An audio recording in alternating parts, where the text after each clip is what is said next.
animals will eat them and scatter the bones, and so that's an easy question. The absence of a body lying dead in the woods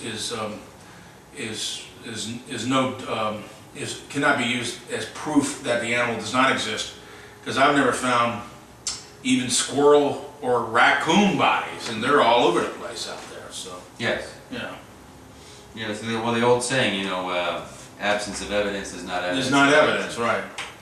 Well, tell me this.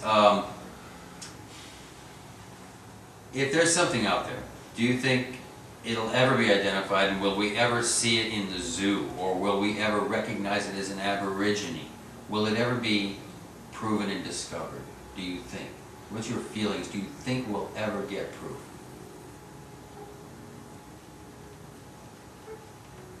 I would have to lean towards, you mean like a body in a zoological department? Right.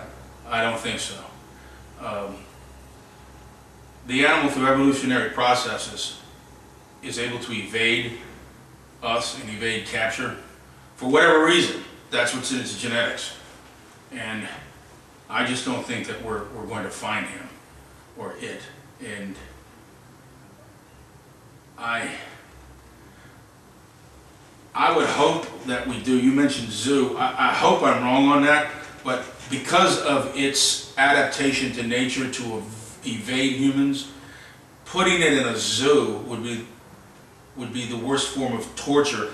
It would be like solitary confinement to a human being. The Geneva Convention would say that that was torture. So an animal that is not gregarious, obviously, not like other animals, like squirrels and seagulls, for example. That's a bird you can get close to. It almost doesn't even care. So you could put a squirrel or a seagull in a zoo, and as long as you're feeding the thing, it doesn't care. Couldn't care less. But something like this has got a real reason to not be around humans.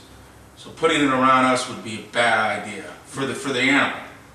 Well, wouldn't you feel that any primate would fall into that same category, like a gorilla? No, no. They seem to thrive and do very well in captivity. Chimpanzees at the Lowry Park Zoo, they seem very happy. They're around other chimpanzees. They're well fed. That seems to be just a primary consideration for them. And they also get something they never get in the wild, which is veterinarian care. So as long as they're fed and they're around other chimpanzees, they don't even know they're in captivity. And a Sasquatch wouldn't go for that. Well, we were able to capture gorillas and chimpanzees and able to walk up on them and see them in the jungle. There's some reason why we can't walk up on this thing. Yes, yes, it is a different kind. It's a different kind of animal. So we can't even spot it from a distance. So there's a reason why it does that.